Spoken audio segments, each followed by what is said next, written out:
Hello guys, good morning. Now we will discuss the subject that is the nursing research. Okay, what is about nursing research? Nursing research that provide evidences that help us to support nursing practices, education and administration and management. Okay, research means means again and search मतलब searching okay कोई भी चीज को दोबारा से कोई भी fact है कोई भी हमारा मेथड है या कोई भी प्रैक्टिसेस है उसको दोबारा से अगेन रिसर्च करना that is called research okay research जो है वो it is a planned attempt which help to increase the nursing knowledge by the discovery of new facts through systematic inquiry. Okay, nursing research में क्या करते हैं हम कि एक हमारा हम सिस्टमेटिकली कोई भी चीज को दोबारा से रिन्यू या दोबारा से सर्च करेंगे. ठीक है, that will increase our nursing knowledge. Okay, कैसे नर्सिंग नॉलेज को इंक्रीज करेगी? By discovering a new facts. Okay, then nursing research sorry then nursing research has to be smart. Okay, nursing research कैसी होनी चाहिए हमारी? दैट इज भी smart. Smart means that is a specific. जो research है वो कैसे होनी चाहिए? स्पेसिफिक टॉपिक की होनी चाहिए. हम हर टॉपिक पे जो है वो रिसर्च नहीं कर सकते. हमें यानी स्पेसिफिक टॉपिक होना चाहिए. हमने जैसे प्रेग्नेंट वीमेन में एनीमिया चेक करना है. ठीक है, प्रेग्नेंट वीमेन में क्या एनीमिया चेक करना है, तो that is the specific topic. Okay, anaemia क्या है हमारा कि जिसके ऊपर हमने स्टडी करनी है. और एनीमिया किस पे देखना है? तो हमारी प्रेग्नेंट वीमेन पे. ओके, कैसे होनी चाहिए हमारी रिसर्च जो है वो? स्मार्ट होनी चाहिए. स्पेसिफिक मीन्स स्पेसिफिक होनी चाहिए. दूसरा second option is the measurable. Measurable means कि जो ऑब्जेक्टिव्स है वो मेजरेबल होने चाहिए. ठीक है, देन अटेनेबल मीन्स कि जो हम स्टडी कर रहे हैं उसका कोई रिजल्ट होना चाहिए. That is called attainable. And realistic, जो कि तुम्हारे से इजीली हो सके, जिसका रियलिटी में कोई बेस है. Okay, and time bound. Time bound means कि क्या है कि हमारी जो रिसर्च है उसका स्पेसिफिक टाइम होना चाहिए. कि हमने 2 years तक करना है या 5 years तक जो हमारी रिसर्च चलनी है, तो that is called time bound. Okay, जो रिसर्च है वो कैसी होनी चाहिए? स्मार्ट होनी चाहिए. That is called specific, measurable, attainable, realistic and the time bound. Okay, then next क्या है? हम कुछ टर्मिनोलॉजी के बारे में स्टडी कर रहे हैं जो हमारा रिसर्च में आता है. ठीक है, मेनली हमें टर्मिनोलॉजी में से ही क्वेश्चन आएगा. और इसके अलावा हमारा प्रोसेस में से वन वन मार्क्स का क्वेश्चन आ सकता है. अदरवाइज हम इसके अलावा ज्यादा नहीं पढ़ेंगे क्योंकि उसमें से ज्यादा क्वेश्चन नहीं आते हैं. Then next is called assumption. What is called assumption? आपको डायरेक्ट जो है वो स्टेटमेंट आएगी और आपको ऑप्शंस में आएगा कि दिस इज अ हाइपोथेसिस, या वेरिएबल है, या हमारा अजम्पशंस है. ओके, तो आपको चूज करना है. Assumption means that is the realistic expectation which is something that we believe to be true. Okay, research study में हमने मान लो हमने ये लगाया कि 50% लोगों में एनीमिया डेफिशिएंसी हो सकती है. ठीक है, तो वो क्या है? हमारा अजम्पशंस है कि वो कैसी होनी चाहिए? वो मे बी ट्रू भी हो सकती है. ठीक है, ठीक है, क्या है? हमारी रियलिस्टिक एक्सपेक्टेशंस है जिसको हम मान के चलते हैं कि वो ट्रू ही होगा. Okay, that is called assumptions. याद रखना. Okay, hypothesis is the tentative predictions of relationship between two variables. Okay, firstly variables क्या होता है? तो वेरिएबल मीन्स कि जो हमें एक मेजरेबल कंपोनेंट है हमारा किसी भी स्टेटमेंट में, जो कि हमारा quality as well as quantity में फ्लक्चुएट करता है. Okay, that may fluctuate in quantity and quality, that called variable. Okay, variable क्या है? जो कि हमारा मेजरेबल टर्म्स है हमारी स्टेटमेंट में. देन हाइपोथेसिस क्या होता है? जो हमारा रिलेशनशिप शो करता है बिटवीन द टू वेरिएबल्स के. ओके, जो हाइपोथेसिस है that is called tentative predictions. याद रखना, अगर अजम्पशन की बात करें तो assumption is the realistic expectations. Okay, that something that we will believe to be true. Okay, and hypothesis is the tentative predictions. Okay, वो मतलब कि हमारा मे बी ट्रू हो भी सकता है और फॉल्स भी हो सकता है. ठीक है, ट्रू भी हो सकता है या फिर रॉन्ग भी हो सकता है. उसको हम क्या बोलते हैं? हाइपोथेसिस. बट जो अजम्पशंस है वो हम कंसीडर करके चलते हैं कि वो कैसी होनी चाहिए? ट्रू ही होनी चाहिए. Okay, then next is the situation.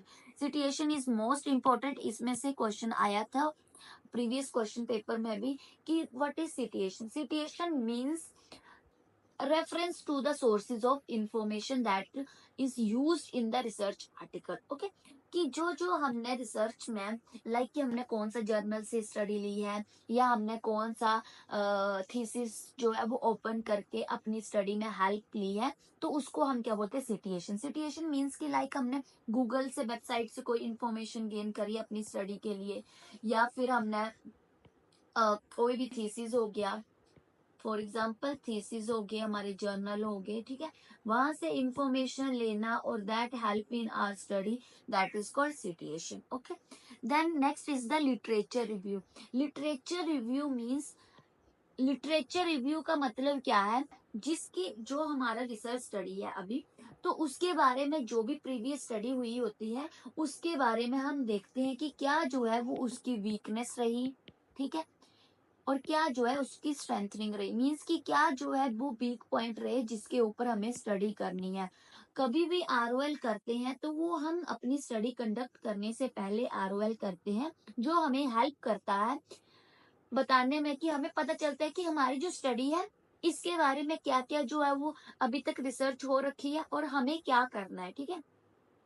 Literature review is everything that is known about the subject. Okay, then next is the validity. Validity is the degree to which an instrument measure what is intended to be measured. Okay, validity का मतलब है कि हम कोई भी instrument ले रहे हैं तो हम किस लिए ले रहे हैं उसको हम क्या बोलेंगे, वैलिडिटी. ओके, वैलिडिटी का आप डायरेक्टरी याद रखना जो हमें क्या दिखाता है, accuracy. Okay, that is accuracy, हमेशा याद रखना.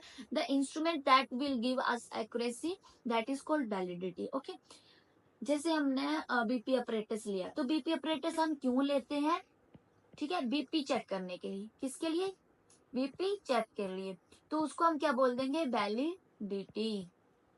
कोई भी इंस्ट्रूमेंट हम ले रहे हैं तो उसका मतलब कि इंटेंशन क्या है लेने का, या वो इंटेंटेड टू मेजर. ओके, कि क्या जो है वो मेजर करेगी, उसको हम क्या बोलते हैं, validity. Then next is the reliability. Reliability means consistency of the tool to measure the variable on repeated administration. Reliability means degree of accuracy and consistency. Okay. अगर आपको डायरेक्ट एक्यूरेसी आया है ओनली, तो that is called our validity.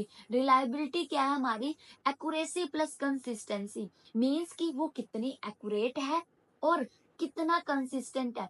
मैंने क्या बोला, हमने BP apparatus लिया, उससे हम बीपी चेक कर रहे हैं, तो वो क्या हमारा वैलिडिटी. रिलायबिलिटी मीन्स हम 2 आवरली बीपी चेक कर रहे हैं, ठीक है, 2 आवरली बीपी चेक करें, उसमें कितना डिफरेंस आ रहा है मेजरमेंट में, या वो कितनी रीडिंग जो है वो एक्यूरेट बता रहा है एवरी 10 मिनट, एवरी 15 मिनट, उसको हम क्या बोलेंगे, रिलायबिलिटी. ओके, रिलायबिलिटी और वैलिडिटी में इतना याद रखना, वैलिडिटी आपको डायरेक्ट पूछा जाएगा, एक्यूरेसी. ओके, और reliability means the consistency. Okay, कि वो कितना कंसिस्टेंस है एक चीज को बार बार शो करने में. Then our next target population. Target population are the aggregation of the individual for which researcher want to generalize the finding of research. Okay, जो target population होती है इसमें हमेशा याद रखना, जिसमें जो रिसर्चर है वो अपनी फाइंडिंग्स को जनरलाइज करना चाहता है, उसको हम क्या बोलते हैं, टारगेट पॉपुलेशन. मीन्स कि जिसके ऊपर हमें एक्चुअली में रिसर्च स्टडी करनी है, that is called our target population. Then next is our attrition.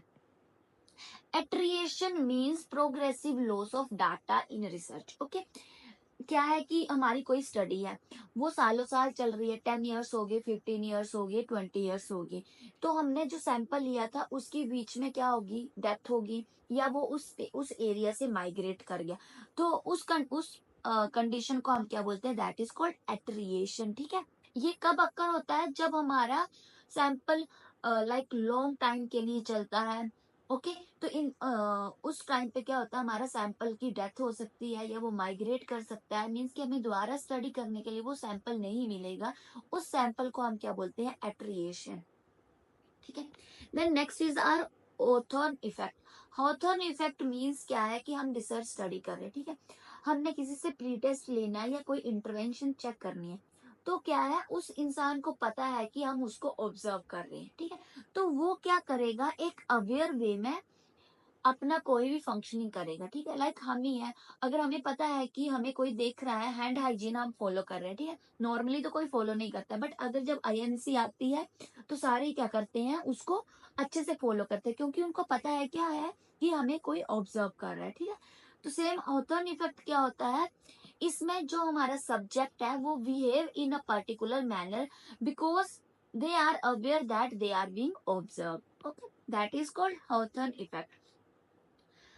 Then आता है हमारा पायलट स्टडी। तो पायलट स्टडी जो हम कंडक्ट करते हैं ऑन अ स्मॉल स्केल पे बिफोर द मेन स्टडी से पहले, ओके, क्या है कि हम मेन स्टडी है, तो मेन स्टडी में सैंपल हमारा ज्यादा होता है, 50 सैंपल हो सकता है या 100 भी हो सकता है, तो इन दैट कंडीशन क्या है कि हम उस पे अपने अपना टाइम वेस्ट नहीं करना चाहते, तो हम क्या करते हैं, पहले पायलट स्टडी कंडक्ट करते हैं, उससे हम लाइक चेक करते हैं कि whether the sample design sample process is accurate or not, okay, after pilot study we will conduct the main study, okay, और हमेशा जो पायलट स्टडी में सैंपल लिया जाता है उसको हम मेन स्टडी में काउंट नहीं करते हैं, बिकॉज क्या हो सकता है, अगर हम पायलट स्टडी में उनको कंडक्ट कर लिया और मेन में भी उन्हीं को ही लेंगे, तो उसमें क्या होगा कि वो उनको उसके इंटरवेंशन के बारे में, वो मीन्स की उसके बारे में अवेयर हो जाएंगे, और जो हमारा बायसनेस जो है वो रिजल्ट में आ सकती है, ओके, हमेशा याद रखना पायलट स्टडी में जो सैंपल लेते हैं वो हम मेन स्टडी में इंक्लूड नहीं करते हैं। Then are research critique is, what is research critique, means कि हमारी strengthness and weakness of the study, okay, कि हम अपनी स्टडी में बता रहे हैं कि हमने ये हमारी स्ट्रेंथ रही, लाइक कि हमारा ये बेनिफिट रहे, ये हमारा अच्छी स्टडी हुई है, और इस एरिया में हम वीक रहे हैं, लाइक कि हमने प्रेग्नेंट फीमेल्स में एनीमिया चेक कर रहे हैं, ओके, वो हमारी स्ट्रेंथनेस है, बट उसमें कौन सा एनीमिया है, आयरन डेफिशिएंसी है, मैक्रोसिटिक है, माइक्रोसिटिक है, नॉर्मोसिटिक है, नॉर्मोमॉर्फिक है, तो हमें नहीं पता है वो, तो वो क्या है, हमारा वीकनेस रही है हमारी स्टडी की, ओके। देन आता है हमारा रिएक्टिव इफेक्ट। रिएक्टिव इफेक्ट में क्या है कि हमने जिस स्टडी से सैंपल कंडक्ट करना था उसको हमने प्री टेस्ट दे दिया, ठीक है, तो वो क्या हो गया, सेंसिटाइज हो गया to the treatment, okay, because उसने पहले ही प्री टेस्ट ले लिया, तो उसमें भी हमारा क्या रहता है, बायसनेस के चांसेस रहते हैं, ठीक है, chances of biasness is present, okay, that is called reactive effect. Novelty effect में क्या होता है कि हमने इसमें सब्जेक्ट में कोई प्री टेस्ट नहीं दिया होता है, ट्रीटमेंट जो है उनके लिए न्यू होता है, सब्जेक्ट के लिए एज वेल एज जो रिसर्चर है उसके लिए भी, वो that is called novelty effect, okay. Plagiarism का मतलब क्या है, ये भी इंपॉर्टेंट क्वेश्चन है, ये हमारे प्रीवियस एमएसएन वाले पेपर में आया था। What is plagiarism, plagiarism means someone who is copying the original researcher work done by others, okay, like मैं अपनी थीसिस जो है वो कर रही हूँ, ठीक है, तो मैंने क्या करा कि जो मेरा डाटा था, तो मैंने अपना डाटा नहीं लिया, मैंने किसी और से लाइक इंटरनेट से या किसी और थीसिस से वो डाटा ले लिया और अपनी थीसिस में लगा दिया, ठीक है, that is called plagiarism. Plagiarism में क्या होता है कि हम जिसने ओरिजिनल डाटा कलेक्ट किया है वो अपना थीसिस सबमिट ना करने की बजाय उसका ओरिजिनल डाटा कोई और यूज करता है, दैट इज कॉल्ड प्लेगरिज्म, ठीक है। हमने टर्मिनोलॉजी में क्या क्या पढ़ा, एक तो नर्सिंग रिसर्च जो कि हमारा हेल्प करता है जो भी हमारा नर्सिंग नॉलेज के इंक्रीज करने में। सेकेंडली क्या है कि नर्सिंग जो हमारा रिसर्च है वो कैसा होना चाहिए, स्मार्ट होना चाहिए, ठीक है। देन इज अजम्पशन जो कि इम्पोर्टेंट है, हमारा अजम्पशंस क्या है, ठीक है, that is the realistic expectation जो हम मानते हैं कि वो ट्रू ही होना चाहिए। नेक्स्ट हमारा हाइपोथेसिस जो है वो इम्पोर्टेंट है, that is the tentative prediction जो हमें रिलेशनशिप बताता है टू वेरिएबल्स के बीच में। Then next important is the citation. Citation का मतलब क्या है, जिसमें हम रेफरेंस देते हैं कि हमने कहाँ कहाँ से डाटा कलेक्ट करा है, ठीक है। वैलिडिटी और रिलायबिलिटी का दोनों का डिफरेंस याद रखना। जो वैलिडिटी है उसमें हम एक्यूरेसी चेक करते हैं, मीन्स कि जो हमने इंस्ट्रूमेंट लिया है वो किसके लिए लिया है और कितना एक्यूरेट है, और रिलायबिलिटी में हम कंसिस्टेंसी चेक करते हैं कि बार बार हम बीपी चेक कर रहे हैं तो वो कितना एक्यूरेट आ रहा है, तो उसको हम क्या बोलेंगे, रिलायबिलिटी, ठीक है। इम्पोर्टेंट है। देन हमारा इसमें आता है पायलट स्टडी। हमें पता है कि हम स्मॉल स्केल पे जो स्टडी कंडक्ट करते हैं हो तो उनका जो हम ऑब्जर्व करते हैं एट्रिएशन मीन्स की लॉस हो जाता है सैंपल का during the nursing research. Okay, then research critique जो हमें वीकनेस एंड स्ट्रेंथनिंग के बारे में बताता है। रिएक्टिव इफेक्ट मींस कि पहले से ही हमने प्री टेस्ट ले लिया है पेशेंट का, तो अब हम ट्रीटमेंट करेंगे पेशेंट को, तो पेशेंट क्या होगा उसके लिए सेंसिटाइज रहेगा। Then novelty effect that is means कि कोई प्री टेस्ट कंडक्ट नहीं करा है प्रीवियसली, तो जो ट्रीटमेंट रहेगा वो रिसर्चर एज वेल एज जो सब्जेक्ट है उसके लिए न्यू रहेगा। And plagiarism that is the important. Plagiarism का मतलब क्या होता है कि जिसमें हम कॉपी करते हैं ओरिजिनल रिसर्च वर्क को। ओके, देन आता है हमारा, ये था कुछ टर्मिनोलॉजी। नाउ हम स्टडी करेंगे रिसर्च प्रोसेस के बारे में। मेनली जो रिसर्च प्रोसेस है उसमें हमारे 5 फेज जो आते हैं। First is the conceptual phase, second is the design and planning phase, third is empirical phase, fourth is analytical phase and fifth is dissemination phase. इसमें से क्वेश्चन आया था डायरेक्ट कि आपको अरेंजिंग ऑर्डर में लिखना है। ये एमएनएस वाले क्वेश्चन पेपर में आया था कि आपको डायरेक्ट ये हमारा एक लाइक असेंडिंग ऑर्डर्स में लिखना है, या हम बोल सकते हैं एक हमारा एक्यूरेट फॉर्म में लिखना है कि कैसे कैसे फर्स्ट स्टेप कौन सा, सेकंड है कौन सा, थर्ड है, जब भी हम रिसर्च स्टडी कंडक्ट करते हैं। तो ये हमारा याद रखना। फर्स्ट स्टेप क्या आता है हमारा कंसेप्चुअल फेज, ठीक है। Second one is our designing phase, third one is our sampling, fourth is empirical and fifth one is dissemination. ये ऑर्डर याद रखना कि हम कैसे जो है वो स्टडी को कंडक्ट करते हैं, ये इंपॉर्टेंट क्वेश्चन है, ठीक है। First is our conceptual phase. Conceptual phase में हमारा क्या क्या रहता है, तो फर्स्टली हमने प्रॉब्लम को फॉर्मुलेट करना है, मींस की प्रॉब्लम पता करनी है। क्या है problem? Is a question. Okay, हमारा रिसर्च में ये क्वेश्चन है जिसका answer researcher want to answer. Means की क्या है, जो प्रॉब्लम है वो एक टाइप का हमारा क्वेश्चन होगा जिसका जो आंसर है वो रिसर्चर चाहता है, या हम बोल सकते हैं कोई भी प्रॉब्लम है जिसका सॉल्यूशन जो रिसर्चर है वो चाहता है, ठीक है। Then second one is, firstly हमने प्रॉब्लम आइडेंटिफाई कर ली कि हमने इस पे स्टडी करनी है, ठीक है। लाइक हम बोल सकते हैं कि हमने इफेक्ट देखना है हमारा हैंड ग्रिप एक्सरसाइजेस का on the pre hypertensive patient पे। Okay, that is a problem. Okay, then उसका हम रिव्यू ऑफ लिटरेचर करेंगे, मीन्स की प्रीवियस स्टडी जो है वो चेक करेंगे। ओके, प्रीवियस स्टडी, ठीक है, check the previous study. Okay, कि प्रीवियस स्टडी में हम पता करेंगे कि क्या जो है इस स्टडी के बारे में नोन है, what is known and what is unknown about this study. Okay, then हमने रिव्यू ऑफ लिटरेचर कर लिया, हमें पता चल गया कि ये वाली चीज जो है वो मतलब अभी तक रिसर्च में अभी तक सर्च नहीं करी गई है, तो हम क्या करेंगे उसके बारे में ज्यादा स्टडी करेंगे, ठीक। देन हमने रिव्यू ऑफ लिटरेचर करने के बाद हम क्या करते हैं, फ्रेमवर्क डेवलप करते हैं। फ्रेमवर्क एक टाइप की हम टर्मिनोलॉजीज प्रोवाइड करते हैं कि लाइक हमारा हम बोल सकते हैं प्री हाइपरटेंसिव पेशेंट लेंगे या सैंपल के बारे में डिस्कस करेंगे, that is called theoretical framework.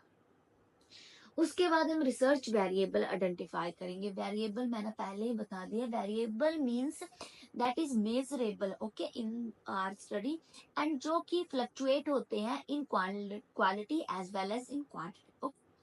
Variable हमने डिफाइन कर दिए, आइडेंटिफाई कर लिए, सब कर लिया। After that we will formulate our hypothesis. Hypothesis क्या बताया था, that is the tentative predictions. Okay, याद रखना what is hypothesis, that is called tentative predictions, जो क्या करती है हमारी रिलेशनशिप बताती है between two variables. Okay, conceptual phase में हमारी क्या क्या हम करते हैं याद रखना, ये भी मतलब ज्यादा मेन जरूरी नहीं है, बट फिर भी अगर आपको इसमें से भी अगर आपको अरेंजिंग ऑर्डर आ जाता है तो आपको पता होना चाहिए। कंसेप्चुअल फेज में first of all we will formulate our problem, then conduct a review of literature and develop a theoretical framework. After that, we will identify our research variables, and at last we will formulate our hypothesis. Okay, that is all about our conceptual phase. Then second phase is our designing and planning phase. Okay, first of all हम क्या करेंगे, research design select करेंगे कि हमें कौन सा research design चाहिए, sorry, like weather experimental करना है हमने या नॉन एक्सपेरिमेंटल करना है, ठीक है, या फिर हमने हम बोल सकते हैं डिस्क्रिप्टिव जो है वो करना है, ठीक है। तो हमें कौन सा सैंपल मतलब कि चाहिए, कौन सी स्टडी हमने कंडक्ट करनी है, वो फर्स्टली हमें देखना है, रिसर्च डिजाइन सेलेक्ट करना है। उसके बाद हमें स्पेसिफाई करनी है पॉपुलेशन, लाइक कि हमें जैसे क्या है, प्रेग्नेंट वीमेन पे स्टडी करनी है कि स्पेसिफाई करना है पॉपुलेशन को, किस पे स्टडी करनी है, वेदर आर प्रेग्नेंट वीमेन, या फिर हम बोल सकते हैं लैक्टेटिंग वीमेन्स, या हमारा प्री हाइपरटेंसिव पेशेंट्स, ठीक है। तो किस पे जो है वो हमें स्टडी कंडक्ट करनी है, तो हमें पहले वो स्पेसिफाई करना है। उसके बाद जो हमने अपने वेरिएबल्स बनाए हैं अब उनको यूज करना है, ठीक है। आफ्टर दैट वेरिएबल्स यूज करने के बाद हम क्या करेंगे, पायलट स्टडी कंडक्ट करेंगे। पायलट स्टडी मैंने क्या बताया, मतलब एक टाइप की हमारा सैंपल स्टडी होती है या शॉर्ट स्टडी होती है जो हम कंडक्ट करते हैं मेन स्टडी से पहले। Okay, that is called our pilot study. Then next phase is called empirical phase. Empirical phase में हम क्या करते हैं, फर्स्टली तो सैंपल सेलेक्ट करेंगे कि हमें कितना सैंपल चाहिए, 50 या 100 या 150, ठीक है। तो वो क्या हमारा सैंपल लाइक अमाउंट सेलेक्ट करेंगे कि हमें इतने पे स्टडी करनी है। सैंपल सेलेक्ट कर लिए, उसके बाद हम क्या करते हैं, डाटा को कलेक्ट करेंगे। मीन्स कि अब हम किसके रिगार्डिंग हमें डाटा चाहिए, तो वो डाटा जो है हम पॉपुलेशन से कंडक्ट करेंगे, जो भी हमारा सैंपल होगा। आफ्टर दैट हम क्या करेंगे, जो डाटा लिया है उसको अब ऑर्गेनाइज करेंगे फॉर आर एनालिसिस। ओके, ठीक है। फर्स्टली एम्पिरिकल फेज में सैंपल को सिलेक्ट करेंगे, देन डाटा कलेक्ट करेंगे, एंड आफ्टर ऑल हम क्या करेंगे, ऑर्गेनाइज करेंगे उस डाटा को। Okay, then next is our analytical phase. Analytical phase में क्या है, फर्स्टली हमने उस डाटा को अब एनालाइज करना है, ठीक है। एनालाइज करना है मीन्स कि अब उसका रिजल्ट निकालना है, फिर उसके बाद हमने उस रिजल्ट को इंटरप्रेट करना है, ठीक है। और इन लास्ट हम क्या करेंगे, जो रिजल्ट आया है उसको हम क्या कर देंगे, कम्युनिकेट करेंगे। ये बहुत इंपॉर्टेंट है, आपको डायरेक्ट जो प्रोसेस है उसके स्टेप पूछे जाएंगे। फर्स्टली हमारा कंसेप्चुअल फेज आता है, second is designing and planning phase, third is empirical phase, fourth is analytical phase, and fifth is dissemination phase. Okay, then हम बात करते हैं हमारे रिसर्च वेरिएबल के बारे में, ठीक है। रिसर्च वेरिएबल्स हमारे बहुत टाइप्स के हैं। फर्स्टली हम बात करते हैं हमारा इंडिपेंडेंट वेरिएबल। इंडिपेंडेंट वेरिएबल जिसको ओनली मैनिपुलेट कौन कर सकता है, हमारा रिसर्चर। याद रखना, इंडिपेंडेंट वेरिएबल कौन सा होता है, जिसको सिर्फ हमारा रिसर्चर ही मैनिपुलेट कर सकता है, और इसका गुड कंट्रोल है हमारा, ठीक है। क्योंकि रिसर्चर मैनिपुलेट करेगा तो रिसर्चर का गुड कंट्रोल रहेगा उस वेरिएबल पे, ठीक है। डिपेंडेंट वेरिएबल क्या है कि जब इंडिपेंडेंट वेरिएबल को हम चेंज करेंगे तो वो किसको अफेक्ट करेगा, डिपेंडेंट वेरिएबल को, ठीक है। फॉर एग्जांपल हम स्टेटमेंट याद करते हैं, ठीक है। इफेक्ट ऑफ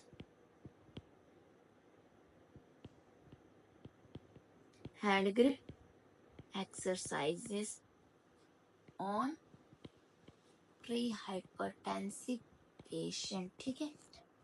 तो जो हैंड ग्रिप एक्सरसाइजेस है, effect of hand grip exercises, इसको हम क्या बोलेंगे, हमारा इंडिपेंडेंट वेरिएबल, ठीक है। इसको सिर्फ हमारा रिसर्चर ही चेंज कर पाएगा, ठीक है। जो डिपेंडेंट वेरिएबल है वो क्या है, इंडिपेंडेंट वेरिएबल की वजह से चेंज होगा। अगर हम हैंड ग्रिप एक्सरसाइजेस को मैनिपुलेट करेंगे तो उससे क्या है, हमारा जो प्री हाइपरटेंसिव पेशेंट्स हैं उन पे इफेक्ट अलग आएगा, ठीक है। तो ये क्या हमारा डिपेंडेंट वेरिएबल। डिपेंडेंट वेरिएबल कब चेंज होगा, जब हम इंडिपेंडेंट वेरिएबल को चेंज करेंगे। Then our extraneous variable. जो एक्सट्रेनियस वेरिएबल है, ये वो वेरिएबल है that are not the part of study but may affect the measurement of the study variables, ठीक है। एक्सट्रेनियस वेरिएबल को हम क्या करते हैं, रिसर्च स्टडी में स्टडी नहीं करते हैं, बट क्या है, ये हमारी स्टडी को इफेक्ट कर सकता है।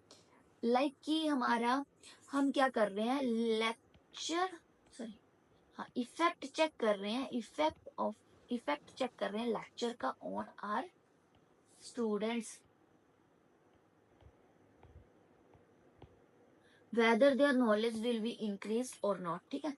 तो इसमें क्या है हमारा, एक तो लेक्चर है, वो क्या हमारा इंडिपेंडेंट वेरिएबल है। दूसरा क्या है, नॉइज, इन्वायरमेंटल नॉइज है कोई, ठीक है, तो वो क्या है, एक्सट्रेनियस वेरिएबल। हम उसको स्टडी नहीं कर रहे हैं, बट वो क्या है, हमारे डिपेंडेंट वेरिएबल को चेंज कर सकता है, ठीक है।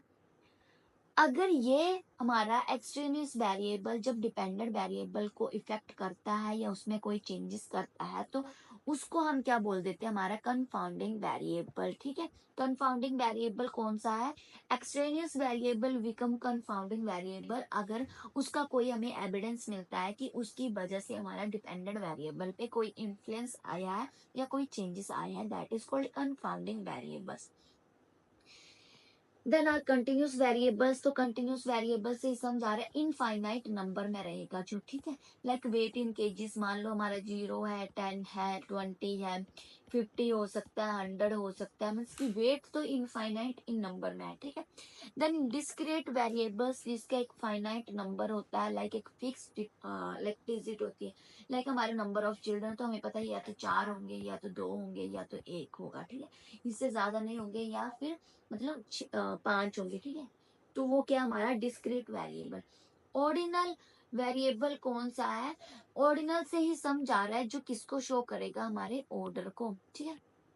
Like severity of disease, severity of disease में हम कैसे पता लगा सकते हैं कि सीवियर है पेशेंट, सीवियरली सिक है या मॉडरेट है या फिर हमारा माइल्ड है, ठीक है। तो उसको हम क्या बोलेंगे, ordinal variable. Ordinal variable are those variable that gives us order of the situation या ऑर्डर ऑफ द डिजीज हो गया या सोशियो इकोनॉमिक कंडीशंस होगी, ठीक है।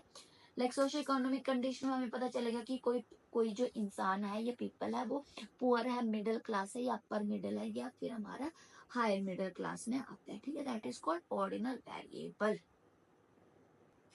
देन नेक्स्ट हम स्टडी करते हैं हमारा हाइपोथेसिस के बारे में। हाइपोथेसिस क्या है हमारा, that is called tentative predictions, okay. इसको याद रखना, क्या है हमारा टेंटेटिव प्रिडिक्शंस। मैं ये इसलिए बार बार बोल रही हूँ क्योंकि आपको डायरेक्ट वन लाइनर क्वेश्चंस में ऐसे ही आते हैं। स्टेटमेंट दी हुई होगी, आपको सिर्फ ये बताना है कि वो अजम्पशंस है या हाइपोथेसिस है या वेरिएबल है, सिचुएशंस है, प्लेगरिज्म है। तो आपको ये जो मतलब सेंटेंसेस है, जो लाइंस है, वो आपको पता होनी चाहिए, ठीक है। इसमें ज्यादा कुछ लाइक लर्न करने वाला कुछ नहीं है, आपको एक एक जो लाइंस है वही याद करनी है, बाकी इसमें ज्यादा कुछ नहीं आता है, ठीक है।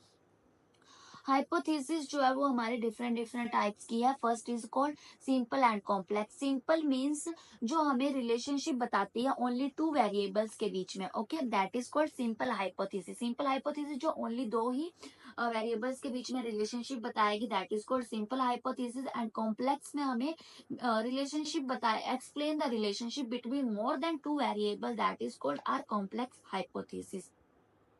Second is called directional and non directional. आपको नाम से ही पता चल रहा होगा, डायरेक्शनल में क्या है कि जो सिर्फ रिलेशनशिप ही नहीं बताती है बट हमें डायरेक्शन भी स्पेसिफाई करती है, ठीक है। Specify the direction of relationship between two variable.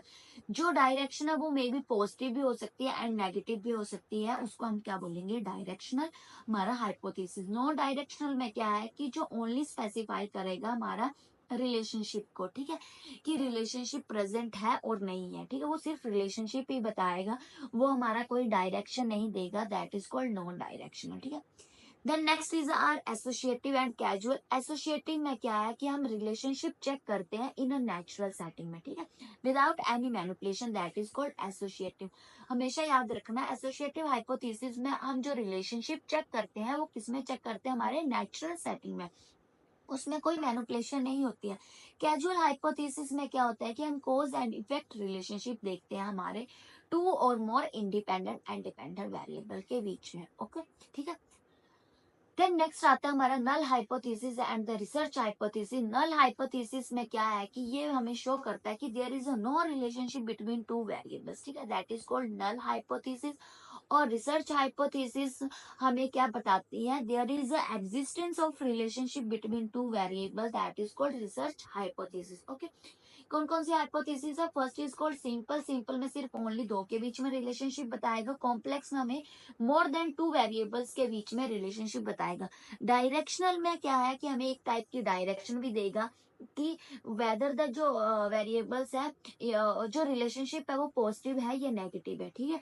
और जो नॉन डायरेक्शनल है वो सिर्फ हमें रिलेशनशिप ही बताएगा, कोई डायरेक्शन स्पेसिफाई नहीं करता।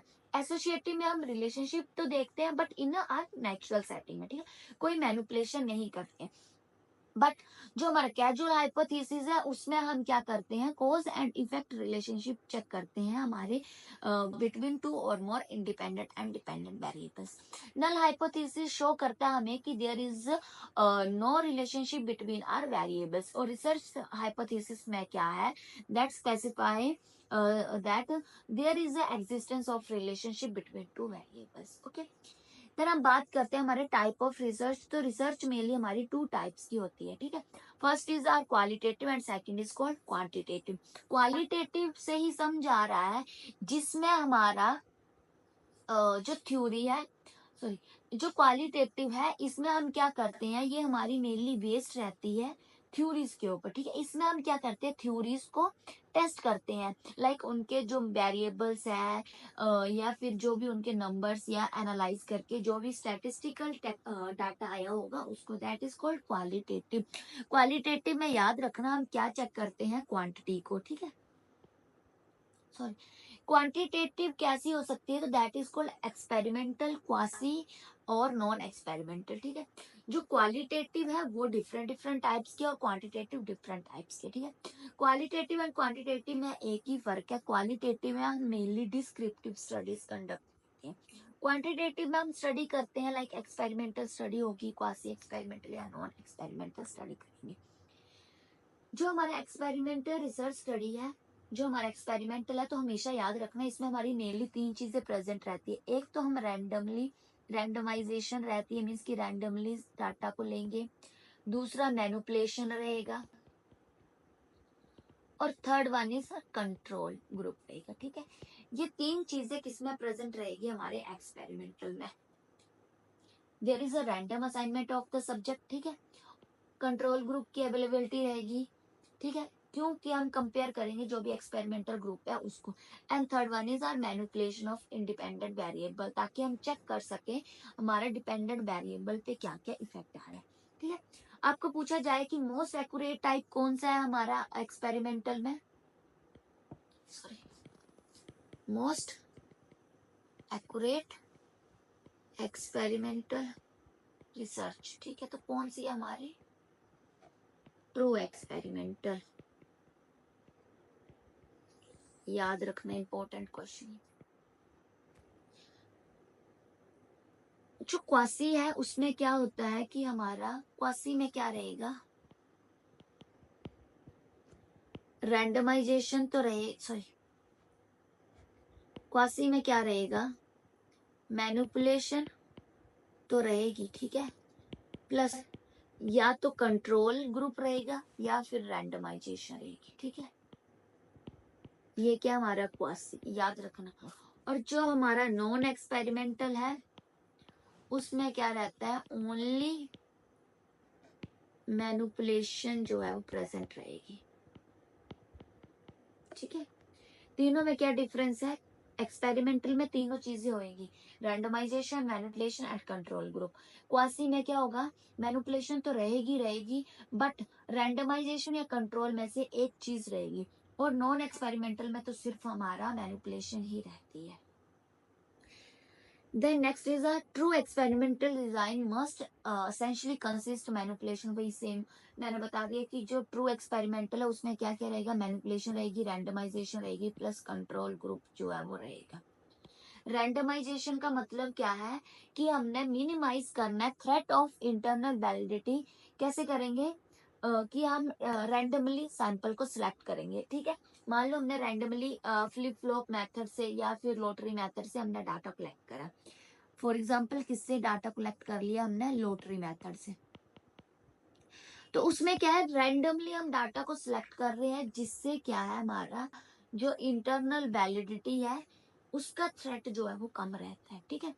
इसमें क्या होगा कि हम रैंडमली डाटा को सिलेक्ट करेंगे तो क्या होगा कि बायसनेस के चांसेस भी कम रहेंगे, डिक्रीज बायसनेस चांसेस।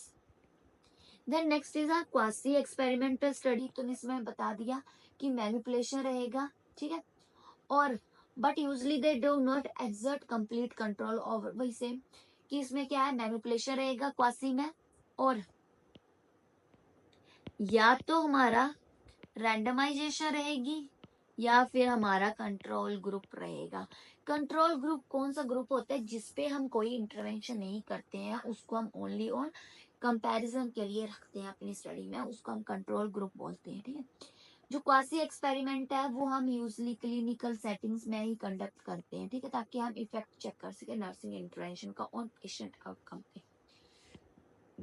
आपको डायरेक्ट क्वेश्चन आ सकता है कि क्वासी जो एक्सपेरिमेंट है वो हम मेनली किस एरिया में या किस साइट पे हम ज्यादा यूज करते हैं, तो वो हम यूज करते हैं हमारे नर्स क्लिनिकल सेटिंग में ही, ताकि हम effect of nursing intervention check कर सके ऑन पेशेंट आउटकम पे। देन आता है हमारा नॉन एक्सपेरिमेंटल डिजाइन में, इसमें क्या होता है कि ओनली मैनिपुलेशन रहती है, बाकी कुछ नहीं होता है, ठीक है। इसमें कौन कौन सी हम क्यों करते हैं जो हमारा नॉन एक्सपेरिमेंटल है, ताकि हम describe, explore, explanation and identify of correlation between two और मोर वेरिएबल्स, ठीक है। जो हमारा हम बोल सकते हैं नॉन एक्सपेरिमेंटल स्टडी हम क्यों कंडक्ट करते हैं, ताकि हम जो भी रिलेशनशिप है हमारे टू वेरिएबल्स के बीच में, उनको हम डिस्क्राइब कर सके, एक्सप्लोर कर सके, एक्सप्लेन कर सके और आइडेंटिफाई कर सके। देन आता है हमारा qualitative research process is relatively less formally plan, where planning and research move hand in hand, ठीक है। क्वालिटेटिव रिसर्च में क्या होता है कि हम प्लानिंग बहुत पहले नहीं करते हैं, वो हैंड टू हैंड स्टडी चलती है। क्वांटिटेटिव में क्या होता है कि हम स्टडी जो है वो पहले ही प्लान करके फिर स्टडी कंडक्ट करते हैं, बिकॉज क्वांटिटेटिव में क्या है, हमें इंटरवेंशन भी देनी है, तो हमें वो इंटरवेंशन प्लान करनी है, और वो इंटरवेंशन जो है वो उनका आउटकम क्या आना चाहिए, तो वो हर एक चीज प्लान करनी होती है स्टडी कंडक्ट करने से पहले। बट जो क्वालिटेटिव है वो हम इतना प्लान नहीं करते हैं, जैसे हमने बस इतना ही याद करना है कि हमारी कौन सी स्टडी है, और फिर हैंड टू हैंड क्या होती है हमारी स्टडी जो है वो चलती है। देन हम बात करें हमारे क्वालिटेटिव रिसर्च में कौन कौन सी टाइप्स आते हैं, तो फर्स्ट इज फिनोमिनोलॉजिकल स्टडी। जो फिनोमिनोलॉजिकल स्टडी है इसमें हम क्या देखते हैं, पेशेंट के लाइव एक्सपीरियंसेस देखते हैं। मीन्स कि इसमें हम जो रिसर्चर है वो क्या करेगा, जो भी सैंपल है उसके साथ जो है वो रहेगा, ताकि वो उसके लिविंग रिलेशनशिप जो है, लिविंग एक्सपीरियंसेस जो है वो चेक कर सके कि वो कैसे जो है वो अपना डेली लाइफ जो है वो स्पेंड कर रहा है, ठीक है। Second one is are ethnographical design. Ethnographical में क्या होता है, हम कल्चरल जो भी उसके डिफरेंसेस है वो चेक करते हैं, ठीक है। Then our grounded theory. Grounded theory mainly क्यों बनाई गई है, जिसमें हम क्या करते हैं, टेस्ट एंड वैलिडेट करते हैं हमारी थ्योरीज को, that is called qualitative theory. Case study तो हमें पता ही है कि जिसमें हम स्पेसिफिक एक ही स्पेसिफिक केस लेंगे, ठीक है, उसकी प्रॉपर स्टडी करेंगे। हिस्टोरिकल में क्या है कि हम हिस्टोरिकल में हमें पता ही है कि जो भी प्रीवियस फैक्ट्स हैं उनको हम क्या करेंगे, वैलिडेट करेंगे, उसको हम बोलते हैं हिस्टोरिकल रिसर्च, ओके। कौन कौन सी है, तो फिनोमिनोलॉजिकल जिसमें हम लाइव एक्सपीरियंस, आपको डायरेक्ट आ सकता है कि जो रिसर्चर है वो सैंपल के साथ जो है वो रह रहा है, और वो क्या कर रहा है, उसके लाइव एक्सपीरियंसेस जो है वो देख रहा है, तो वो that is which type of study, that is called phenomenological. Ethnographical में हम क्या करते हैं, कल्चरल डिफरेंसेस चेक करते हैं। ग्राउंडेड थ्योरी में हम क्या करते हैं, जो भी हमारी प्रीवियस थ्योरीज है उनको वैलिडेट और उनको टेस्ट करते हैं। जो केस स्टडी है, तो केस स्टडी में हमें पता है कि ओवरऑल पूरे जो केस की जो है वो हम स्टडी कंडक्ट करेंगे।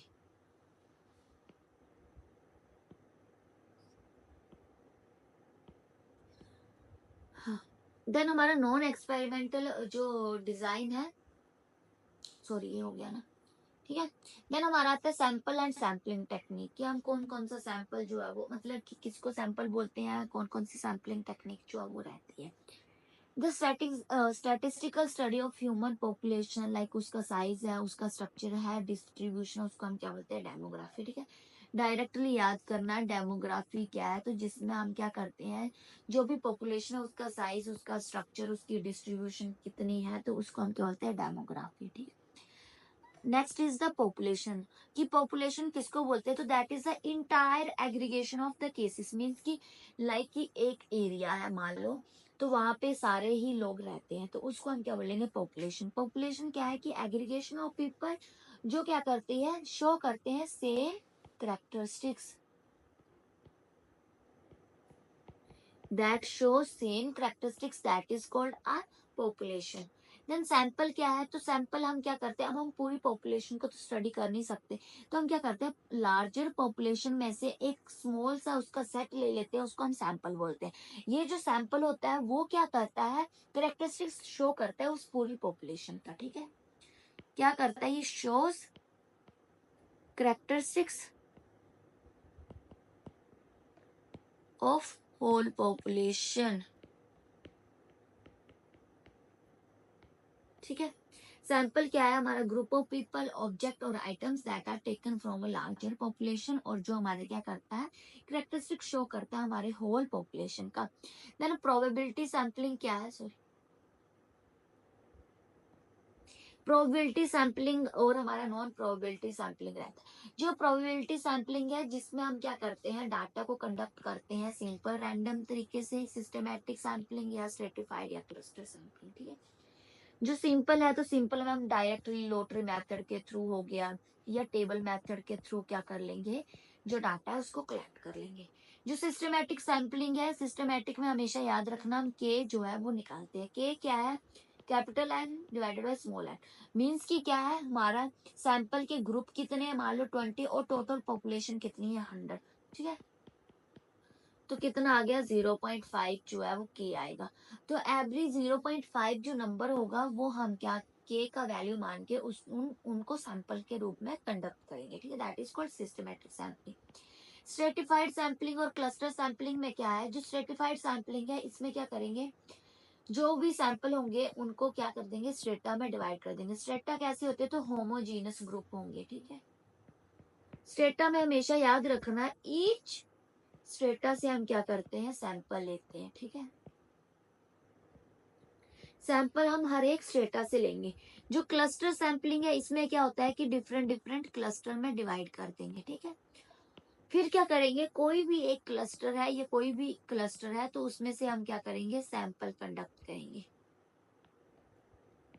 सैंपल लेंगे फ्रॉम एनी क्लस्टर से, उसको हम क्या बोलते हैं, हमारा क्लस्टर सैंपलिंग। दोनों में डिफरेंस क्या है, सैंपलिंग और क्लस्टर में, जो सैंपलिंग है उसमें हम क्या करते हैं, हर एक स्ट्रेटा से सैंपल लेंगे, बट जो क्लस्टरिंग है उसमें हम क्या करते हैं, ओनली मतलब कुछ कुछ क्लस्टर से ही लेंगे। जैसे फॉर एग्जांपल मान लो ये हमारा सैंपल है, ठीक है, ये मेल्स है, ये फीमेल्स है, ये चिल्ड्रन है, ये न्यूनेट है, तो हम इसमें से भी सैंपल लेंगे, इसमें से भी, चिल्ड्रन में से भी और न्यूनेट में से भी। तो ये कौन सा है, stratical sampling, stratified sampling. Second is हमारा क्लस्टर सैंपलिंग। क्लस्टर में क्या, मान लो ये हमने डिफरेंट डिफरेंट क्लस्टर में डिवाइड कर दिए, ये मेल है, ये फीमेल है, ये वीमेंस है, ये हमारे मेंस है, ठीक है।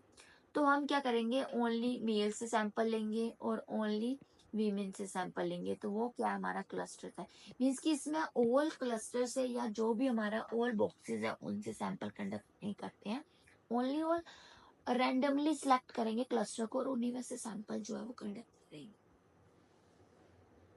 देन नॉन प्रोबेबिलिटी सैंपलिंग में क्या क्या आता है हमारा, that is the convenient sampling. Convenient sampling को हम क्या बोलते हैं, that is called accidental sampling. आपको पूछा जाए मोस्ट बिगेस्ट सैंपलिंग कौन सी है, तो that is called are convenient या accidental sampling. Biggest sampling, direct question आ सकता है कि आपका बिगेस्ट सैंपलिंग किसको बोलते हैं, दैट इज कॉल्ड कन्वीनियंट या फिर एक्सीडेंटल। मीन्स कि जो रिसर्चर को कन्वीनियंट रहेगा, इजिली जो वो अवेलेबल रहेगा, वो उसी से ही डाटा कलेक्ट करेगा। जजमेंटल सैंपलिंग में मीन्स की कोई पर्पस होगा, ठीक है, पर्पस वाली सैंपलिंग होगी तो उसको हम क्या बोलते हैं, that is called judgment sampling. Quota sampling में क्या होता है कि हम वही डिफरेंट डिफरेंट कोटा में डिवाइड कर देंगे, ठीक है, डिफरेंट कोटा में डिवाइड कर देंगे, फिर हम क्या करेंगे, कन्वीनियंसी के हिसाब से सैंपल को कंडक्ट करेंगे, ठीक है। क्या करेंगे हम, जो कोटा है उसमें क्या करेंगे, डिफरेंट डिफरेंट कोटा में जो भी सैंपल है उसको डिवाइड कर देंगे। अब क्या करेंगे, जो कोटा डिफरेंट डिफरेंट पार्ट्स में हमने डिवाइड करा है तो उसमें से भी हम देखेंगे कौन सा हमारे लिए इजीली एक्सेसिबल है, तो हम उससे क्या करेंगे, सैम्पलिंग लेंगे। Then next is our snowball sampling. तो जो स्नो बॉल सैम्पलिंग है इसको हम क्या बोलते हैं, चेन सैम्पलिंग। याद रखना कौन सी सैम्पलिंग है, that is called chain sampling. इसमें क्या होता है, एक पर्सन लिया हमने सिगरेट स्मोकिंग वाला, तो वो क्या करता है, रेफरेंसेस देता है अदर सैंपल्स की, उसको हम क्या बोलते हैं, स्नोबॉल सैम्पलिंग। ओके, देन आता है सिंपल रैंडम सैम्पलिंग। तो सिंपल रैंडम सैम्पलिंग में हम रैंडमली क्या करते हैं, सैंपल को सिलेक्ट करते हैं। इसमें इक्वल प्रोबेबिलिटी रहती है हमारी selection of each unit at each row. Okay, वही सेम कि हमने हर एक से रैंडमली सैंपल लिया है तो इसमें ज्यादा चांसेस रहते हैं प्रोबेबिलिटी के कि हर एक से सैंपल लिया ही जाएगा। कन्वीनियंट सैम्पलिंग में मैंने बता दिया कि हम अपनी कन्वीनियंस के हिसाब से सैंपल लेते हैं। क्लस्टर सैम्पलिंग में क्या होता है कि हम डिफरेंट डिफरेंट क्लस्टर में डिवाइड कर देंगे, फिर जैसे कुछ क्लस्टर उसी में से ही क्या करेंगे, सैंपल लेंगे। नाउ नेक्स्ट हम स्टडी करते हैं, that is called data analysis and interpretation. Okay, data analysis और इंटरप्रिटेशन का मतलब क्या है, जो भी हमने अब डाटा कलेक्ट करा है उसको रिड्यूस करना, समराइज करना, organize and evaluate, interpret and communicate करना न्यूमेरिक इंफॉर्मेशन को इन अ डिस्क्रिप्टिव फॉर्म है। ठीक है, समझ आ गया कि हमने हमने जो भी सैंपल अब कलेक्ट करा था, जो भी हमारी रिसर्च स्टडी का एंड आया, अब हम उसको समराइज करेंगे और उसको कम्युनिकेट करेंगे। हमारा लास्ट स्टेप क्या है, दैट इज कॉल्ड डिसएमिनेशन करना। हमारा जो भी इंफॉर्मेशन है अगर न्यूमेरिकल नंबर में आया तो उनको हम डिस्क्रिप्टिव फॉर्म में क्या करते हैं, कम्युनिकेट करेंगे। That is called our data analysis and the interpretation. Okay, there are 4 level of measurement of data. ठीक है, that is called nominal, ordinal, interval and the ratio measurement. ठीक है, first is nominal measurement. Nominal measurement जो represent करता है हमारी categories को। For example are genders, जैसे कि फीमेल है या मेल है। ठीक है, तो वो क्या हमारा नॉमिनल डाटा है। ऑर्डिनल लेवल मेजरमेंट में क्या है, जो रैंकिंग ऑब्जेक्ट को बताता है, मींस कि फॉर एग्जांपल रैंकिंग जो बता रहा है, ऑर्डिनल से समझा रहा है, ऑर्डर में जो है लाइक हमारा हम बोल सकते हैं सोशियो इकोनॉमिक स्टेटस, जैसे कि हमारा middle class, upper class, lower class, या फिर हम बोल सकते हैं सीवियरिटी ऑफ डिजीज, सीवियर है, मॉडरेट है या फिर हमारा माइल्ड है। Then third one is our interval level data. Interval level data में क्या होता है, फिक्स्ड इंटरवल जो है वो प्रेजेंट रहता है। ठीक है, फिक्स्ड इंटरवल इज प्रेजेंट, उसको हम क्या बोलते हैं, interval level data. For example हमारा लेवल ऑफ इंटेलिजेंसी, उसको हम क्या बोलेंगे, हमारा इंटरवल लेवल डाटा।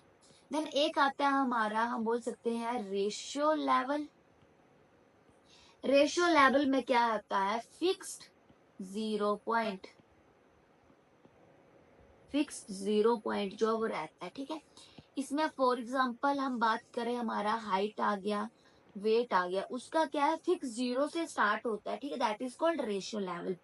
अब हम बात करते हैं ग्राफिकली हम डाटा को कैसे कैसे रिप्रेजेंट कर सकते हैं। तो हमारा first is called war diagram.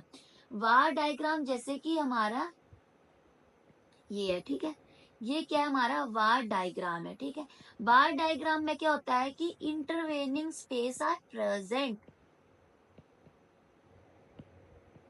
Space कैसा रहता है, प्रेजेंट। ये क्या हमारा इंटरवेनिंग स्पेस, तो ये क्या रहेगा, हमारा प्रेजेंट रहेगा, that is called bar diagram. इसमें सिर्फ एक कंपोनेंट दिया है तो सिंगल बार डायग्राम। अगर मान लो हमारा ये है और इसमें क्या है, हम बोल सकते हैं हमारा डिफरेंट डिफरेंट कंपोनेंट दिए गए हैं, तो इसको हम क्या बोलते हैं, कंपोनेंट बार डायग्राम। जिसमें सिंगल ही करेक्टरिस्टिक्स दिया गया है तो उसको हम क्या बोलेंगे, सिंपल बार डायग्राम। और हमारा कंपोनेंट बार डायग्राम किसको बोलेंगे, जिसमें मल्टीपल दिया, लाइक मेल भी चेक कर रहे हैं, फीमेल भी चेक कर रहे हैं, चिल्ड्रन भी चेक कर रहे हैं। ठीक है,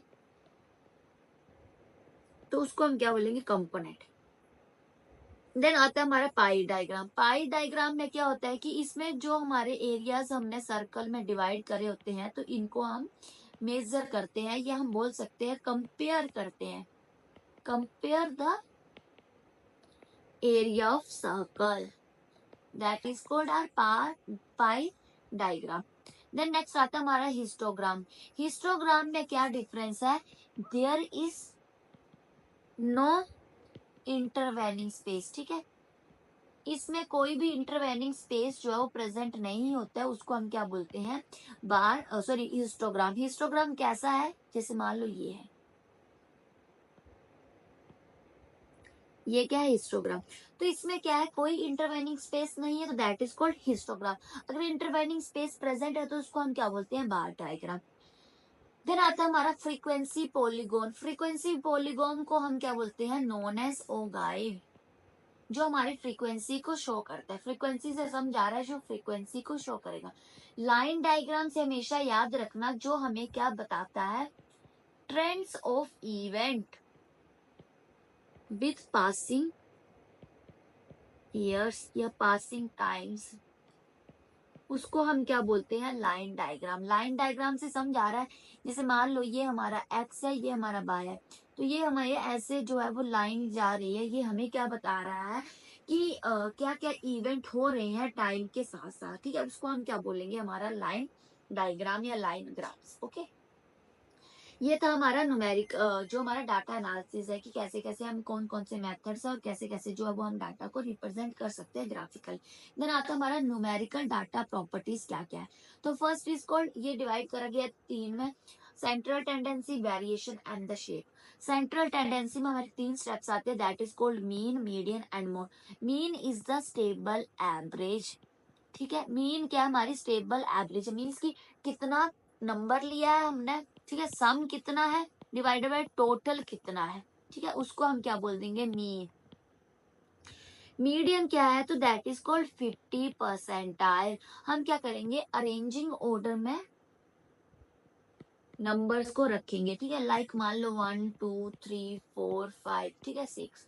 तो इसमें मीडियन नंबर जो 50% होगा, जो बीच वाला नंबर होगा, उसको हम क्या बोल देंगे? हमारा दैट इज कॉल्ड कौन सा होगा? हमारा 3 और 4 जो वो मीडियन होंगे, ठीक है। मोड में क्या रहेगा? मोड में मतलब frequently occurring number, sorry, frequently occurring number को हम क्या बोलते हैं? मोड। लाइक 1 2 3 3 4 5, तो फ्रीक्वेंटली अकर कौन सा नंबर हो रहा है? 3, तो that is called are mode. Okay, mean क्या है? That is called stable average. Median is the 50%। आपको डायरेक्ट क्वेश्चन आएगा कि नंबर दे दिया होगा, आपको बोलेंगे मीडियन निकालो, तो मीडियन हमेशा कैसे निकालना है हमें? मीडियन कैसे निकालेंगे? हमेशा याद रखना जो मीडियन है वो पहले अरेंजिंग ऑर्डर में रखना, लाइक 1 2 ऐसे करके, ठीक है, अरेंजिंग ऑर्डर में रखेंगे। देन जो है वो हम 50% निकालेंगे और मोड में हमने देखना है जो सबसे ज्यादा फ्रीक्वेंटली यूज हो रहा है digit, that is called mode, ठीक है। Then variation is the range. Range मतलब कि हाईएस्ट माइनस लोएस्ट, मीन्स कि हायर वैल्यू से लो वैल्यू को माइनस करना, that is called range. Variation क्या है? तो that is the square root of dispersion, okay, that is called variation. अगर आपको पूछा जाए मोस्ट कॉमन जो स्टैंडर्ड एविएशन है वो क्या है? मोस्ट कॉमनली यूज, या हम बोल सकते हैं बेस्ट मेथड है हमारा, ठीक है। फिर हम बात करते हैं हमारे कर्टोसिस की। तो कर्टोसिस हमारा कैसा होता है? हाँ, there is the positive kurtosis and the negative kurtosis, ठीक है, पॉजिटिव एंड नेगेटिव। पॉजिटिव हम किसको बोलेंगे? जिसमें mean, then median, then mode, means कि इसमें ग्रेटर क्या होगा? सबसे ज्यादा मीन होगा, देन मीडियन होगा और देन मोड होगा, तो उसको हम क्या बोलेंगे? Positive kurtosis. पॉजिटिव कर्टोसिस क्या है? जिसमें हमारा हम बोल सकते हैं जो हमारी टेल है वो किस साइड है? हमारी राइट साइड टेल है, ठीक है, तो ये क्या है? पॉजिटिव है। नेगेटिव में क्या है? राइट साइड क्या है? टेल है हमारी, तो उसको हम क्या बोलेंगे? पॉजिटिव कर्टोसिस, जिसका मतलब क्या है, मीन ज्यादा है, देन मीडियम उससे कम है और मोड सबसे कम है। नेगेटिव कर्टोसिस का मतलब क्या है, जिसमें हमारा, हम बोल सकते हैं कि हमारा मोड ज्यादा है, then medium and then mean. सबसे ज्यादा क्या है, मोड, उससे कम मीन, और मीडियम, और सबसे कम क्या है, मीन। तो इसमें जो टेल है वो किस साइड होगी हमारी, लेफ्ट साइड जो है वो हमारी टेल रहेगी, ठीक है, ऐसे रहेगा। तो लेफ्ट साइड में हमारी क्या है, टेल रहेगी, उसको हम क्या बोलेंगे, नेगेटिव कर्टोसिस, ठीक है। दोनों का समझ आ गया, positive kurtosis and negative kurtosis क्या है, ठीक है। That is our numerical data properties. Then हम हमारा इसमें क्या आता है, हम बात करते हैं, हमारा कुछ एरर्स आते हैं, ठीक है। एक आता है हमारा type 1 error and type 2 error. Type 1 में क्या होता है, इसको हम अल्फा एरर भी बोलते हैं और टाइप 2 को बीटा एरर। जो अल्फा एरर है, इसमें क्या रहता है हमारा, हमेशा याद रखना, नल हाइपोथेसिस क्या है, क्या है हमारी, ट्रू है। मतलब कि क्या बता रही है कि कोई रिलेशनशिप नहीं है, बट फिर भी हम इसको क्या कर देते हैं, रिजेक्ट, ठीक है, क्या कर देते हैं, reject. That is called a type 1। Means क्या है, रॉन्ग डायग्नोस करना, ठीक है, that is called type 1 error. Type 1 error में क्या है, नल हाइपोथेसिस ट्रू है, मीन्स कि कोई रिलेशनशिप प्रेजेंट नहीं है, फिर भी हम उसको एक्सेप्ट कर रहे हैं, that is called type 1 error. Type 2 error में क्या होता है कि नल हाइपोथेसिस क्या है, रोंग है, मीन्स कि वहां पे रिलेशनशिप प्रेजेंट है, ठीक है, बट हम क्या बोल रहे हैं, रिलेशनशिप नहीं है, वो रोंग है, बट फिर भी हम उसको एक्सेप्ट कर रहे हैं, that is called a type 2 error, जिसको हम बोलते हैं बीटा एरर। इसमें क्या है, मिस्ड डायग्नोज, ठीक है, that is called missed diagnose. समझ आ गया। एरर 1 टाइप 1 टाइप 2 में क्या है, टाइप 1 में क्या होता है कि हमारा रॉन्ग डायग्नोज हम करते हैं, नल हाइपोथेसिस ट्रू है, बट फिर भी हम रिजेक्ट कर रहे हैं। टाइप 2 में क्या है, हम मिस डायग्नोज कर रहे हैं, मीन्स क्या है, नल हाइपोथेसिस रॉन्ग है, फिर भी हम उसको एक्सेप्ट कर रहे हैं। देन एक टर्म आती है हमारी एशेंट। एशेंट का मतलब क्या है, लेस देन 19 ईयर्स से चिल्ड्रन से हमने कंसेंट लेना, that is called ancient. Then आता है हमारा डाटा ट्रायंगुलेशन। डाटा ट्रायंगुलेशन का मतलब क्या है कि हम मल्टीपल डाटा से, सॉरी, हम क्या करते हैं, डाटा को कलेक्ट कर रहे हैं डिफरेंट डिफरेंट सोर्सेज से, उसको हम बोलते हैं डाटा ट्रायंगुलेशन। ट्रायंगुलेशन से समझ लेना, डिफरेंट डिफरेंट सोर्सेज का यूज कर रहे हैं। इन्वेस्टिगेटर ट्रायंगुलेशन मींस कि डिफरेंट डिफरेंट इन्वेस्टिगेटर का यूज कर रहे हैं। मेथड ट्रायंगुलेशन मींस कि डिफरेंट डिफरेंट मेथड्स का हम यूज कर रहे हैं to collect our data. And the theory triangulation means using multiple theory or hypothesis to analyze a situation. Okay, that is called a theory triangulation. Okay. Then इसमें हमारा यही जो है वो कुछ है। हम बाकी हम ये बोल सकते हैं कि हमने जो टाइप, सॉरी सॉरी सॉरी, जो हमारा हम बोलते हैं कि हमने कब जो है वो इंडिपेंडेंट टी टेस्ट यूज करना है, इंडिपेंडेंट टी, डिपेंडेंट टी, ठीक, कब कब यूज करना है। तो इंडिपेंडेंट टी हम कब यूज करेंगे, जब हमारे टू इंडिपेंडेंट क्या है, कैटेगरीज लाइक मेल और फीमेल में से हम डाटा ले रहे हैं, दैट इज कॉल्ड इंडिपेंडेंट, दोनों ग्रुप्स है, तब हम इंडिपेंडेंट डी टेस्ट यूज करेंगे, ठीक है। बट कितने होंगे, 2 सैंपल्स ही होंगे। डिपेंडेंट में क्या चेक करते हैं हम, आफ्टर एंड बिफोर। हमेशा याद रखना, जब आफ्टर एंड बिफोर आएगा, दैट मीन्स क्या है, डिपेंडेंट टी है, मीन्स की क्या होगा, सेम ग्रुप होगा, बट उसमें हम क्या करेंगे, पहले डाटा ले लिया, फिर ट्रीटमेंट दे दिया, फिर से डाटा कलेक्ट किया, ठीक है। तो that is called a dependent T test, उसमें हम डिपेंडेंट टी टेस्ट यूज करते हैं। अगर मान लो हमारा मोर देन 2 से ज्यादा सैंपल है इंडिपेंडेंट, तो उसमें हम क्या करते हैं, वन वे अनोवा यूज करते हैं, ठीक है। याद रखना कौन सा टेस्ट कब करते हैं, कौन सा मतलब वो टेस्ट जो है वो हम यूज करते हैं। और अगर मान लो हमारा मोर देन 2 है बट डिपेंडेंट है, तब हम कौन सा यूज करते हैं, रिपीटेड वे ऑफ अनोवा, ठीक है, रिपीटेड अनोवा जो है वो हम यूज करते हैं। याद रखना, अगर हमारा क्या है, मोर देन 2 इंडिपेंडेंट ग्रुप्स है तो हम वन वे अनोवा करते हैं, और मोर देन 2 डिपेंडेंट ग्रुप्स है तब हम क्या करते हैं, रिपीटेड अनोवा टेस्ट करते हैं। अगर हमने एसोसिएशन चेक करनी है, ठीक है, अगर तो हमें एसोसिएशन चेक करनी है, तो हमने देखना है वेदर जो है वो पैरामीट्रिक टेस्ट है या नॉन पैरामीट्रिक है। अगर पैरामीट्रिक है तब तो हम पियर्सन कोफिशिएंट टेस्ट करते हैं, पियर्सन कोफिशिएंट करते हैं, ठीक है। और अगर नॉन पैरामीट्रिक है देन हम कौन सा यूज करते हैं, स्पेयरमैन टेस्ट, ठीक है। याद रखना, आपको डायरेक्ट क्वेश्चन ऐसे आ सकता है कि हमें एसोसिएशन चेक करनी है हमारे पैरामीट्रिक ग्रुप है। पैरामीट्रिक मतलब क्या है, जिसमें हम पैरामीटर्स चेक करते हैं, ठीक है। नॉन पैरामीट्रिक्स में पैरामीटर्स जो है वो नहीं रहते हैं, ठीक है, इसमें पैरामीटर्स एब्सेंट रहेंगे, ठीक है, okay.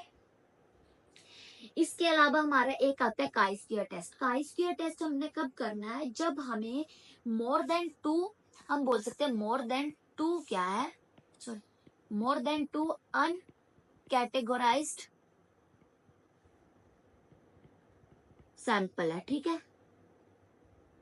अनकैटेगोराइज्ड, more than two uncategorised sample है, देन हम कौन सा करेंगे, काई स्क्वायर टेस्ट जो है वो यूज करेंगे, ठीक है। That is all about our test, okay. हमने क्या क्या स्टडी करा हमारी रिसर्च में। फर्स्ट तो हमने टर्मिनोलॉजी के बारे में पढ़ा, सेकेंडली हमने जो भी हमारा प्रोसेस है, हम बोल सकते हैं कि हमारा क्या कौन कौन से फेजेस जो है वो आते हैं, conceptual phase, designing, planning, empirical phase आ गया हमारा, analytical phase, dissemination phase. Then आते हैं हमारे टाइप्स ऑफ रिसर्च वेरिएबल, जो मैंने बताए थे, डिपेंडेंट है, इंडिपेंडेंट, एक्सट्रेनियस है, हमारे हम उससे डेमोग्राफिक है, हमारे कन्फाउंडिंग है, हमारे कंटिन्यूट है, ठीक है। तो वो क्या हमारे रिसर्च वेरिएबल्स के टाइप्स है। फिर हमने हाइपोथेसिस के बारे में पढ़ा, सिंपल, कॉम्प्लेक्स, नल वगैरह, ठीक है, ऑल दैट। फिर हमने पढ़ा कि टाइप्स ऑफ रिसर्च कौन कौन सी होती है, तो हमने क्वालिटेटिव, क्वांटिटेटिव, क्वालिटेटिव में कौन कौन सी आती है, लाइक फिनोमिनोलॉजी आ गई, एथनोग्राफी आ गया, ग्राउंड थ्योरी आ गई, हमारी केस स्टडी आ गई, हिस्टोग्राफिकल आ गई, that is called qualitative. Quantitative में हमने पढ़ा experimental, non experimental and descriptive, ठीक है।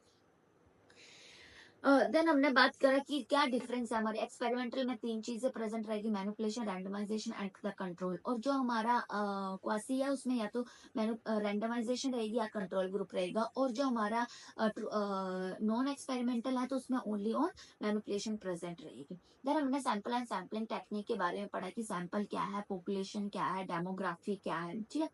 और कौन कौन सी सैम्पलिंग टेक्निक है, तो there is of two types, probability and the non probability. Probability में हमारा simple, random, stratified, systematic and the cluster sampling आती है। और नॉन प्रोबेबिलिटी में हमारा convenient, judgement, quota and the snowball sampling आती है, ठीक है।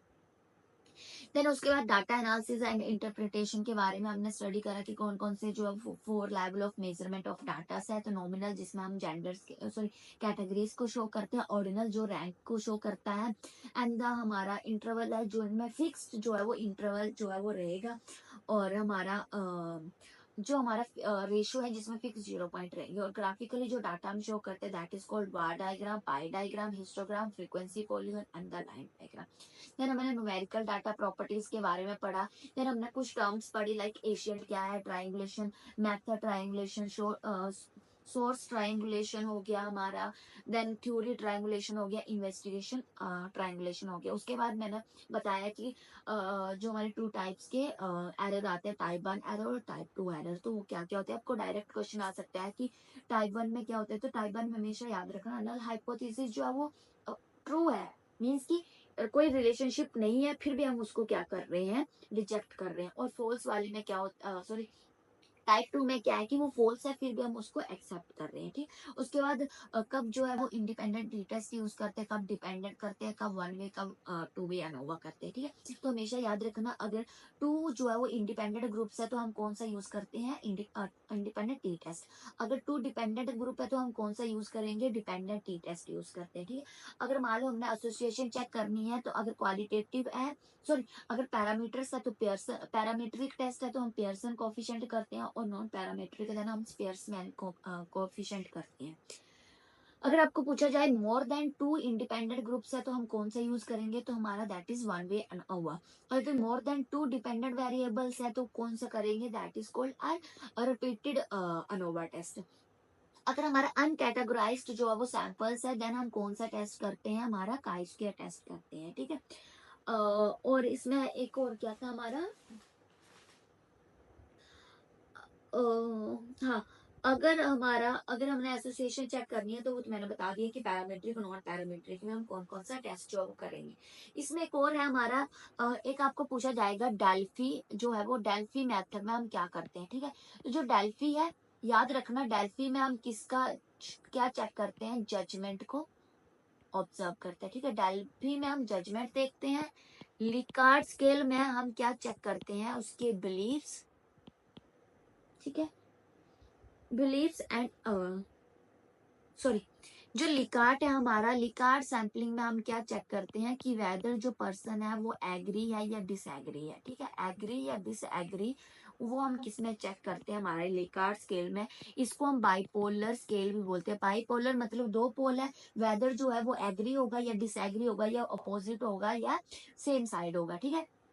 बाइपोलर स्केल बोलते हैं। एक आती है हमारी सिमेंटिक स्केल। सिमेंटिक स्केल को हम बोलते हैं बायोफिजिकल स्केल। Biophysical scale,